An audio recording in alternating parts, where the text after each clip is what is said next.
आज के दिन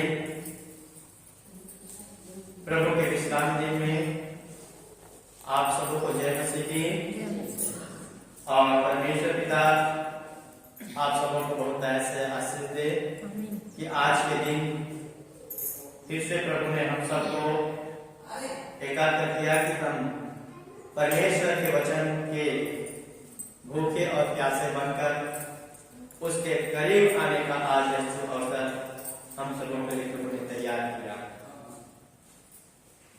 प्रिय भाइयों और बहनों, आज के प्रभु के वचन के विषय में हम सीखेंगे कि परमेश्वर अपने वचन के द्वारा हम सबों को अगुवाई करता है। वो विषय है आज का मसीह यीशु का अच्छा सेवक। आमीन, हालेलुया। मसीह यीशु का अच्छा सेवक कैसे होता है? आमीन। हम सभी प्रभु यीशु मसीह के सेवक हैं, उनके पीछे चलने वाले हैं, उसके अनुयायी हैं। परंतु कुछ खास किस्म की सेवा है जिसको परमेश्वर के भक्त लोग पूरा करते हैं। आमीन। तो आप सभी मिलकर के मेरे साथ निकालिए पहला तीमुथियुस की पुस्तक अध्याय 4 का से लेकर के हम 16 तक के पद पढ़ेंगे। पहला तीमुथियुस पृष्ठ नंबर 291,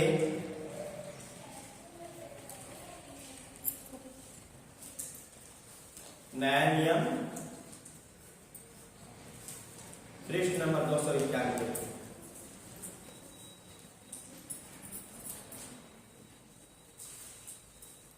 यहाँ पर लिखा है मसीह यीशु का अच्छा सेवक। पद 6 से पढ़िएगा। यदि तू भाइयों को इन बातों की सुधि दिलाता रहेगा तो मसीह यीशु का अच्छा सेवक ठहरेगा।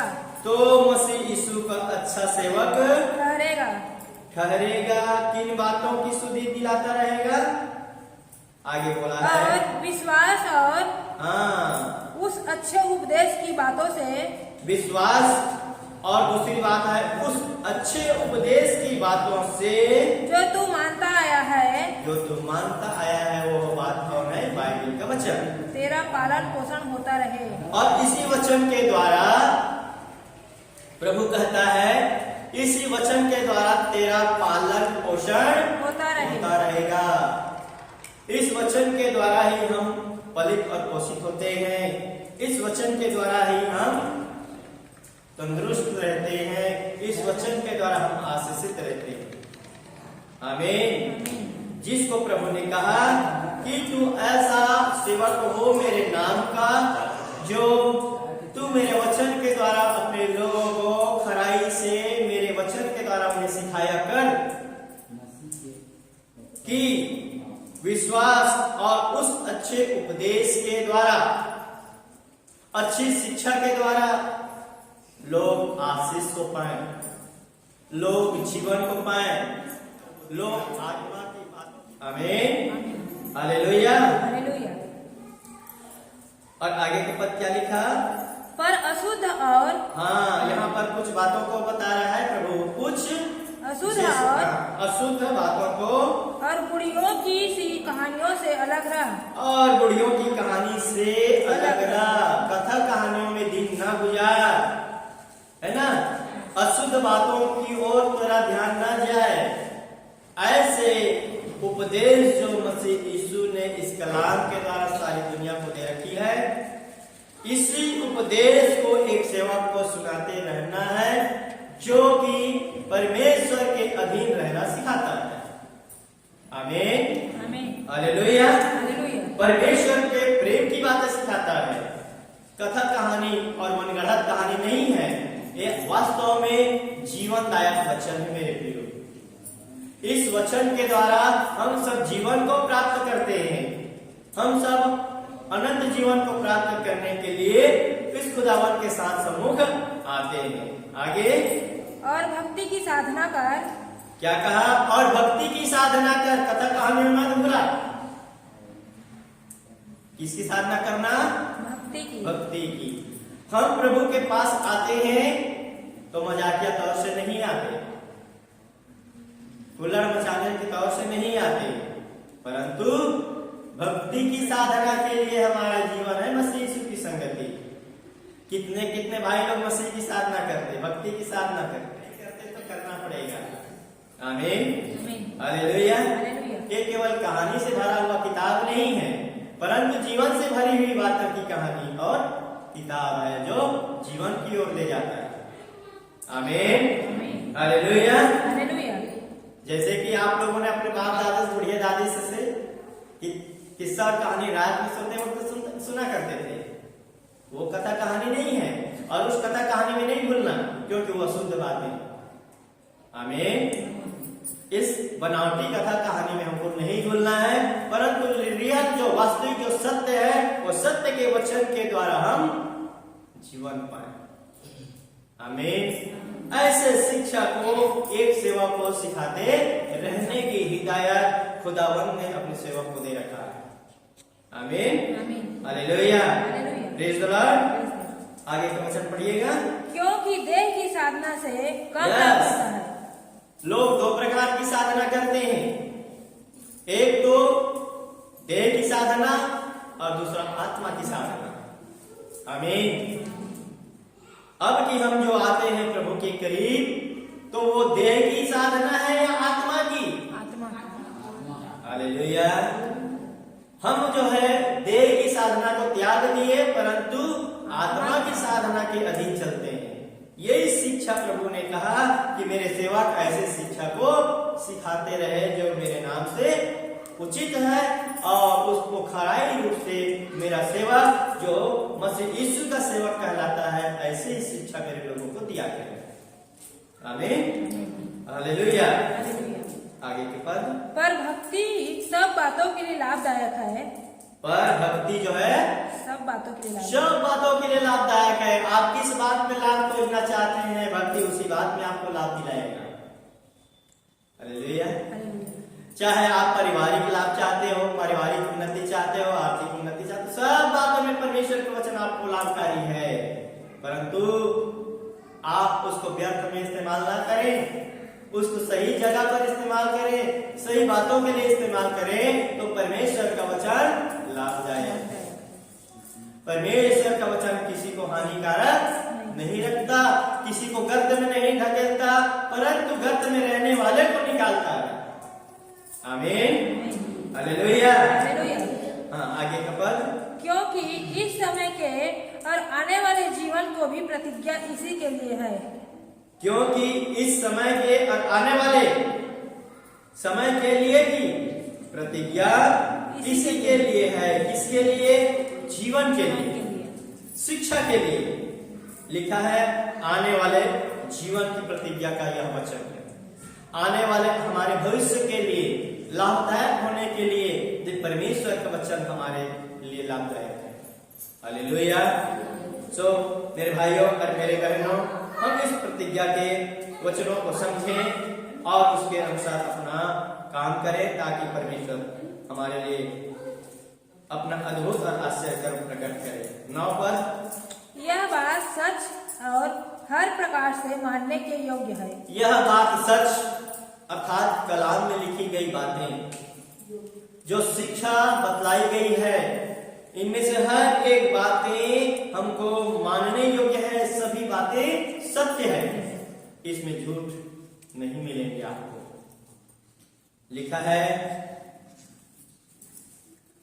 क्योंकि हम परिश्रम और यत्न इसी के हम परिश्रम भी करते हैं, यत्न करते हैं, कोशिश करते हैं, इसलिए करते हैं कि हमारी आशा उस जीवित परमेश्वर पर है, उस जीवित परमेश्वर पर है, जो सब मनुष्यों का और नीच करके विश्वासियों का उद्धार करता है।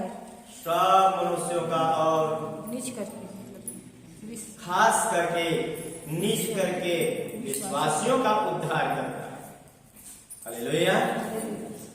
मेरे भाइयों और मेरे प्रिय भाइयों बहनों, खुदावंत का वचन और कलाम यही सिखाता है, हम जो परिश्रम करते हैं और जो परिश्रम करते हैं उसमें आशा भी रहती है कि किस बात में आशा रहती है कि परमेश्वर एक दिन हमारा उद्धार करेगा। परमेश्वर के पीछे यदि मैं चलता हूं तो एक दिन मेरे लिए भला होगा। परमेश्वर के करीब मैं आता हूं तो मेरे लिए लाभ होगा। बहुत कुछ आशाएं लेकर हम खुदा के पास आते हैं। बहुत आशाएं हर एक मनुष्य के जीवन में पाई जाती है। किसी के जीवन में कुछ और आशा तो किसी के जीवन में कुछ और आशा, परंतु आशा तो हर किसी को बनी रहती है प्रभु में। आमीन, हालेलुया। परंतु परमेश्वर ने कहा हमें जीवन और उद्धार की आशा, इस विषय में परमेश्वर कहता है कि तू उद्धार पाने और जीवन की आशा तेरे अंदर मेरे नाम की हो। आमीन। कथा कहानी में ना भूल, क्योंकि कथा कहानियों में अशुद्धता है। वो अशुद्ध बातें हैं, उसमें वास्तविकता नहीं है, उसमें सच्चाई कुछ नहीं है। परंतु मेरा वचन जो सत्य का है, इस पर तू आशा रख और इस पर तू परिश्रम कर, तो तेरी परिश्रम और तेरी आशा पूरी होगी। आमीन, हालेलुया। इसलिए मेरे भाइयों और मेरे बहनों, हम जब प्रभु यीशु मसीह में परिश्रम करते हैं तो पूरी आशा और विश्वास के साथ श्रद्धा रखते हुए परिश्रम करें। यदि कोई कहता है कि मैं प्रभु के पास जाऊंगा तो मैं शांति पाऊंगा, निश्चय आपको शांति मिलेगी। यदि कोई कहता है कि मैं प्रभु के पास जाऊंगा, मेरे शरीर के कष्ट दूर होंगे, तो निश्चय ही दूर होंगे, क्योंकि अभी तो आशा है ना। हालेलुया, यह भी आशा है। इसीलिए परमेश्वर का वचन ही कहता है हमारी हर एक आशा है उस विश्वास की आशा है जो मुख्य रूप से हमारा उद्धार के लिए होना चाहिए। ये तेरे जीवन में पूरी होगी। आगे के पद 11, इन बातों की आज्ञा दे, इन बातों की आज्ञा दिया कर और सिखाता रह। हाँ, इन बात की कि यदि हम प्रभु यीशु मसीह के पास आते हैं मेरे प्रियो, तो जीवन की आशा और उद्धार की आशा खुदावन में पूरी होती है। और इसी आशा और विश्वास को प्रभु ने एक दूसरे को सिखाने के लिए और प्रभु यीशु मसीह को जानने और पहचानने के लिए, उनके उद्धार को प्राप्त करने के लिए, उनके नाम के निमित्त उद्धार प्राप्त करने के लिए एक विश्वासी को एक सेवक अच्छी रीति से सिखाया। आमीन, हालेलुया।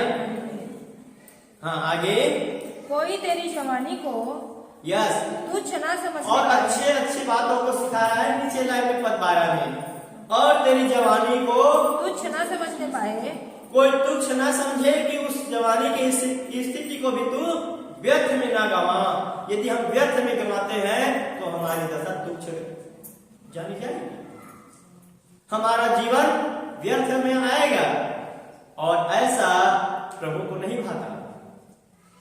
आमीन, हालेलुया। लिखा है कोई तेरे जवानी को तुच्छ ना समझने पाए, ऐसा काम कर। पर वचन लिखा है, क्या लिखा? पर वचन और चाल चलन, देखिएगा ध्यान से सुनिए, वचन और चाल चलन और प्रेम और विश्वास और पवित्रता में विश्वासियों के लिए आदर्श बन जा। इन 5 बातों में एक सेवक को कह रहा है, वचन में क्या बन जा? आदर्श बन जा। आदर्श बन जा। वचन ऐसा सीखा जो प्रभु को ग्रहण योग्य हो। हालेलुया। किसको बोला? एक सेवक को बोला, एक सिखाने वाले को बोला। प्रभु क्या सिखाना है?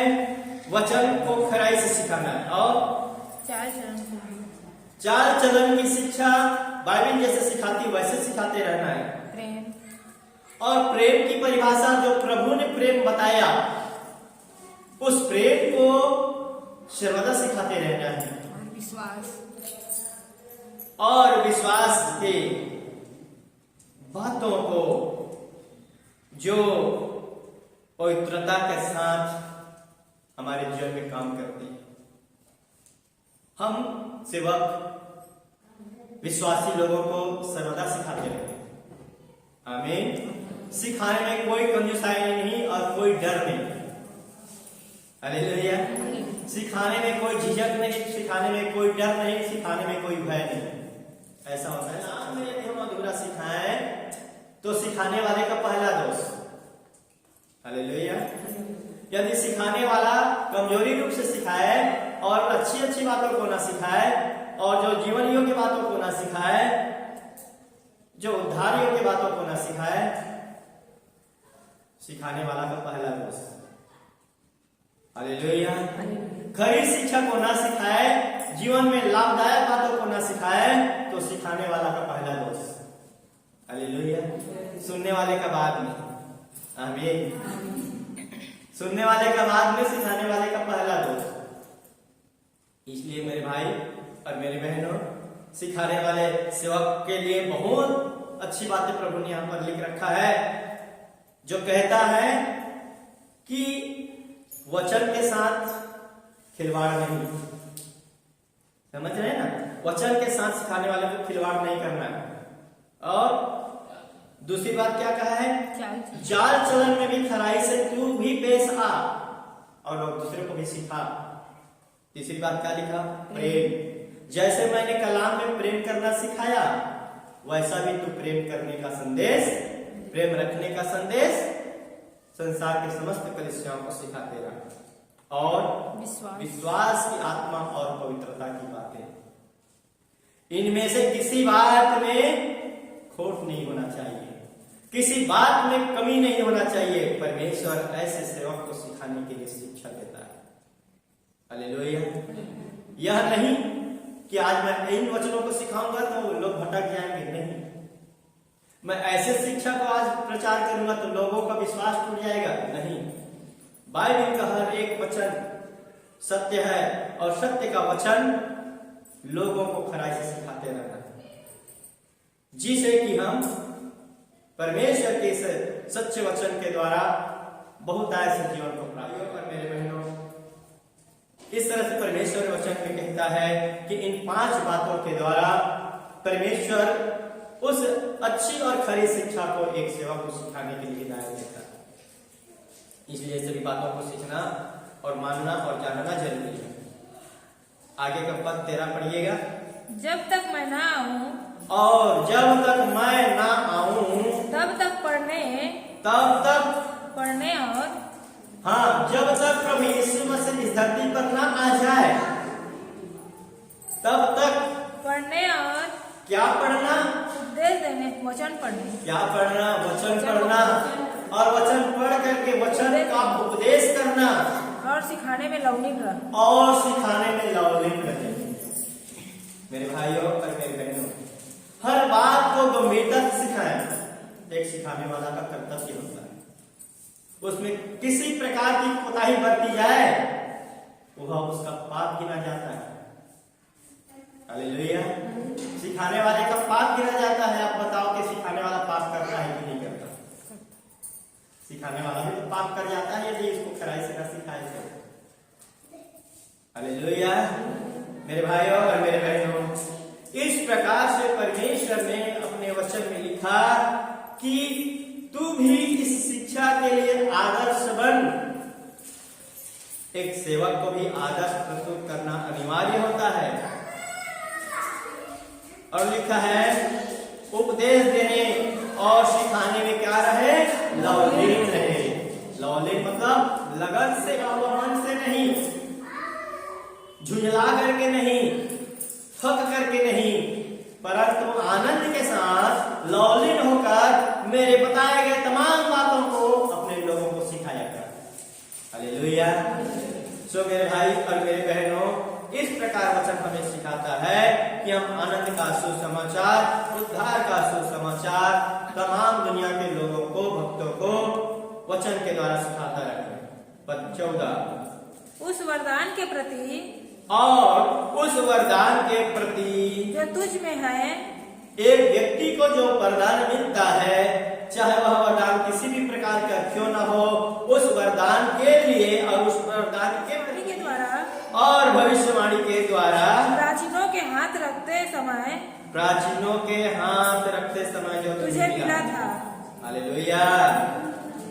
प्राचीनों के हाथ रखने से हमको जो अभिषेक मिलता है, उस अभिषेक के द्वारा निश्चित मत रह कि निश्चय मत रहे और परमेश्वर के वचनों को, खरे उपदेश को, जो जीवन की उन्नति के लिए लाभदायक है, उनको हर एक लोगों को सिखाता रहे।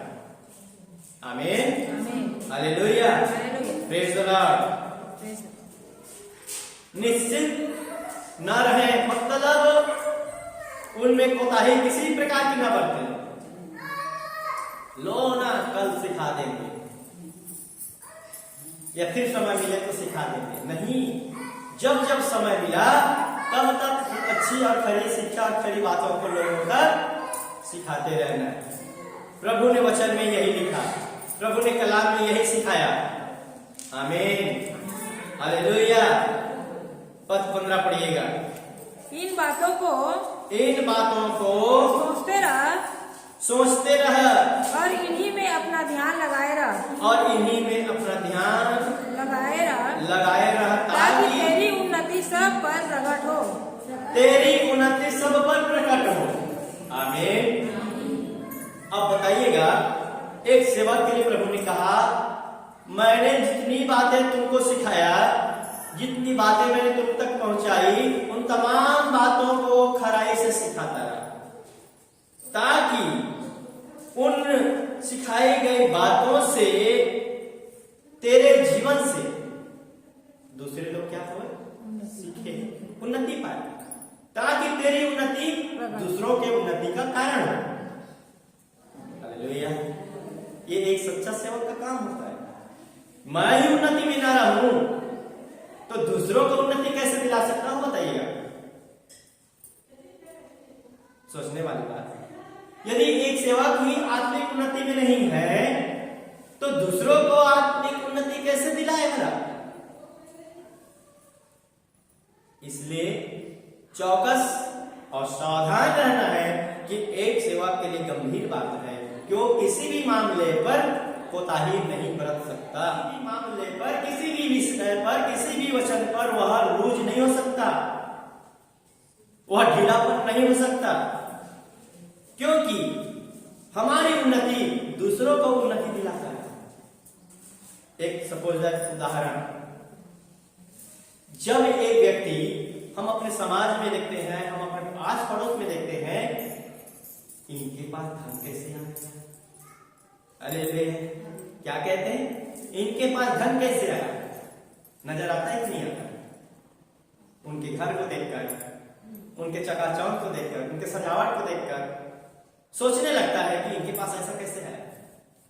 जरूर हमारा दिमाग उन पर लगता है, जरूर लगता है, ये कोई ना नहीं कह सकता। भले किसी के नजर उसके लिए खटकता है तो किसी का नजर उसके लिए अच्छा लगता है। हालेलुया। जिसके अंदर जलन की भावना होती है उसकी आंखों में खटकती है, जिसके अंदर प्रेम की भावना होता है वो उस उन्नति को देखकर खुद उन्नति। हालेलुया। तो परमेश्वर का वचन कहता है भक्तों के लिए कि तू अपने उन्नति के द्वारा दूसरों को भी साबित कर दे कि उन्नति मसीह में है, और तू ही खुद गिरावट में रहे तो दूसरों को उन्नति कैसे दिलाए? ये गंभीर बात है मेरे भाइयों और बहनों। इसीलिए कहते हैं कि वचन से सावधान, कौन कैसा वचन बोल रहा है और कौन कैसा वचन किस तरीके से प्रभु को शिक्षा दे रहा है। परमेश्वर वचन में यही सिखाता है मेरे प्रियो कि एक सेवक को इस तरह से एक खरी शिक्षा के साथ उपदेश का बनना है और अपने जीवन से उन्नति का मार्ग खुद चल करके दूसरों के सम्मुख भी उदाहरण पेश करना है कि मेरी उन्नति आपकी उन्नति का कारण है, मेरा ठोकर आपका भी ठोकर का कारण हो जाएगा। हालेलुया। इसलिए एक सेवक को चाहिए कि वचन की खराई शिक्षा चाल चलन अपने ही जीवन में ऐसा प्रस्तुत करे कि उनको देखकर, आगे का वचन, और अपनी और अपने उपदेश की चौकसी रख। यस, देखिएगा यहां पर दो बात कहा है, एक उपदेशक को, एक सिखाने वाले को खुद के जीवन की भी रक्षा करनी है, और वो कैसा सिखाता है इसकी भी चौकसी करना है। कहीं उसका सिखाना गलत तो नहीं जा रहा है ना? हालेलुया। कहीं उसके सिखाने से ठोकर का कारण तो कोई नहीं बन रहा है। आज इस ठोकर के कारण को लोग नहीं समझ पाते। यदि ये ठोकर का कारण समझ जाए तो तमाम कलीसिया उद्धार पाएगा और प्रभु के राज्य के वारिस बनेंगे। लेकिन प्रभु ने ऐसा क्यों कहा कि कुछ है जो मेरे पास नहीं है? प्रिय भाइयों और मेरे बहनों, परमेश्वर ने वचन में यही लिखा कि अपना भी चौकसी करना और अपने सिखाने की बातों की भी चौकसी करना कि सिखाना कहीं गलत तो नहीं हो रहा है ना? नहीं तो मैंने जो सिखाया वही शिक्षा आगे को ठोकर खिलाएगा। इसलिए परमेश्वर ने हर बातों में चौकसी और सावधानी बरतने को हिदायत दी है। वचन 16, इन बातों पर स्थिर रह। रुको ना। अपनी और अपने उपदेश की चौकसी रख और इन बातों पर स्थिर रह। इन बातों पर स्थिर रह, क्योंकि यदि ऐसा करता रहेगा तो तू अपने और अपने सुनने वाले के लिए उद्धार का कारण होगा। हालेलुया। एक बार ताली बजाए प्रभु की। चौकसी रखता है अपने खुद का, और यदि तू चौकसी रखता है, तूने क्या सिखाया इन बातों में, तो निश्चय ही तेरे उपदेश से लोग उद्धार पाएंगे। तेरे सुनने वाले, तेरे संगति में आने वाले लोगों का उद्धार पूरा होगा। और यदि गलत सिखाया तो ठोकर खाएगा। आमीन। और परमेश्वर ने वचन में यही बातें सिखाया मेरे प्रियो, कि शिक्षा ऐसी हो जो कलाम स्पष्ट रूप से सिखाती है। हालेलुया। शिक्षा ऐसी हो जिसको कि कलाम स्पष्ट रूप से सिखाती है, कि उस अच्छी शिक्षा में हम स्वयं अपने जीवन के द्वारा अच्छा उदाहरण पेश करें। हम वचनों के द्वारा अपना भी आत्मिक उन्नति करें और दूसरों को भी आत्मिक उन्नति दिलाए, ताकि परमेश्वर के द्वारा वो अनंत काल का जीवन प्राप्त करें, उद्धार का जीवन प्राप्त करें। मेरे भाइयों और मेरे बहनों, इस तरह से परमेश्वर के भक्तों के लिए एक सशक्त निर्देश प्रभु ने वचन के द्वारा दे रखा है, कि हम परमेश्वर के सिखाए गए वचनों के द्वारा, सिखाए गए शब्दों के द्वारा, उसमें कोई भी मिलावट और कोई भी कोताही और कोई भी कमजोरी और कोई भी छेड़खानी न करते हुए वचन को वचन की शिक्षा के द्वारा प्रभु के भक्तों को सिखाता है। आमीन। आमीन। हालेलुया। हालेलुया। प्रिय मेरे भाइयों और मेरे बहनों, परमेश्वर के वचन से यह जो हमें शिक्षा दिन और प्रतिदिन मिलती रहती है, इन वचनों की संगति हम जो प्रतिदिन भिन्न भिन्न माध्यमों से करते हैं, इसके द्वारा हम सबों को क्या होती है? आत्मिक उन्नति मिलती है। इसलिए परमेश्वर का वचन सत्य वचन है, जो हमारे जीवन की सच्चाई को प्रदर्शित करती है। यदि हमारे जीवन में कुछ पाप रह भी जाते हैं